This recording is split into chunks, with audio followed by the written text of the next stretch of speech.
এক গৃহবধূর বাড়িতে ঢুকে দুই যুবক কোনো একটি কোম্পানির বিশেষ ধরনের একটি টয়লেট পাউডার বিক্রি করতে এসে মহিলাকে পাউডারের মাধ্যমে সংজ্ঞাহীন করে তার গায়ের যত গয়না ছিল সব নিয়ে চম্পট দেওয়ার ঘটনায় চাঞ্চল্য ছড়িয়েছে কালিয়াগঞ্জ শহরের শেঠ কলোনি এলাকায়। যার সাথে এই ঘটনা ঘটেছিল গৃহবধূর নাম টুম্পা চৌধুরী। তিনি বলেন, রবিবার বাড়ির বারান্দায় বসে চা খাচ্ছিলেন। তার স্বামী অসুস্থ থাকায় ঘরে ঘুমিয়েছিলেন। দুটি যুবক, একজন বাংলাভাষী এবং অপরজন হিন্দিভাষী, তার বাড়িতে ঢোকেন।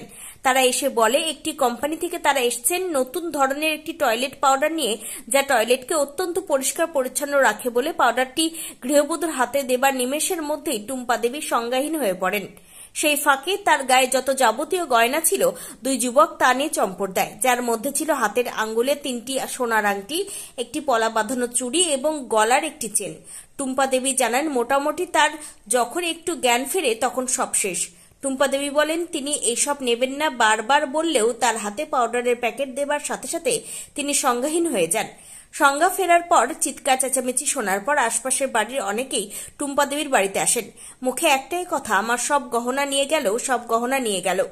পাড়ার লোকেরা সাথে সাথে কালিয়াগঞ্জ থানায় খবর দিলে থানা থেকে পুলিশ আধিকারিকরা গৃহবধূ টুম্পা দেবীর বাড়িতে এসে তার কাছ থেকে সমস্ত ঘটনা শুনে পুলিশ পাউডার উদ্ধার করে নিয়ে যায় থানায় এবং ঘটনার তদন্তে নেমেছেন। এই ঘটনায় কালিয়াগঞ্জ শহরে ব্যাপক চাঞ্চল্যের সৃষ্টি হয়। আপনার নাম? আমার নাম টুম্পা চৌধুরী। আচ্ছা, কি হয়েছে? আমি আজকে সকালবেলা এখানে চা খেয়ে বারান্দায় বসেছিলাম। আমার হাজবেন্ড বেড রিডেন, অসুস্থ। তো দুজন ছেলে, একজন বিহারি ভাষায় আর একজন বাংলা ভাষায়, বললো আমরা মার্কেটে নতুন লঞ্চ করছি একটা পাউডার, এটা দিয়ে টাইলস ফাইলস সব ভালো পরিষ্কার হবে। আমি বললাম যাও, চলে যাও, আমি নেবো না, এটা আমি বললাম। কিন্তু ওরা বললো তখন যে আরে দেখেন না। তখন আমি কাজের বউটাকে বললো একটা কিছু বাসন নিয়ে আসো, আর বারবার করে ওদেরকে এখান থেকে অ্যাভয়েড করার জন্য জল আনতে পাঠাচ্ছে। ওরা জল নিয়ে এসছে, অত বোঝেনি। এবার চায়ের প্যান্টটার মধ্যে পাউডারটা দিতে প্যান্টটা বেশ চকমক করে উঠলো। বললাম ঠিক আছে, আমি এই পাউডারটা বলে এটা আমাদের ফ্রিতে ক্যাম্পেনিং এর জন্য, বললাম ফ্রিতেও যাই, ঠিক আছে আমি বাথরুম পরিষ্কার করবো। এইটুকু বলতে না বলতেই ও এসে একটা পাউডার, এই দেখেন পাউডারটা, এরকম করলো করে আমার হাত থেকে যে 3টে আংটি, একটা লোহা বাঁধানো আর গলার চেনটা যে ছিঁড়ে নিয়ে গেল, সোনার সব।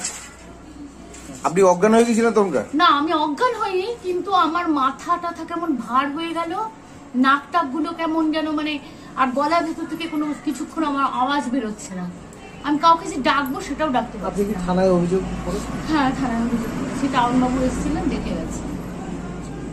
মানে ওরা যে এসেছিল কি মানে কিছু যানবাহনে না, এখন দূরে যদি ওরা কিছু রাখে, আমাকে একটা পাউডার যে ধরিয়ে দিল, আমি হিপনোটাইজের মতন পাউডারটা নিয়ে ঘরে যেতে আমার সোনা কই তখন কিছুক্ষণ পর বলছি, কিন্তু কিছুক্ষণ আমার কোনো ইয়ে ছিল না।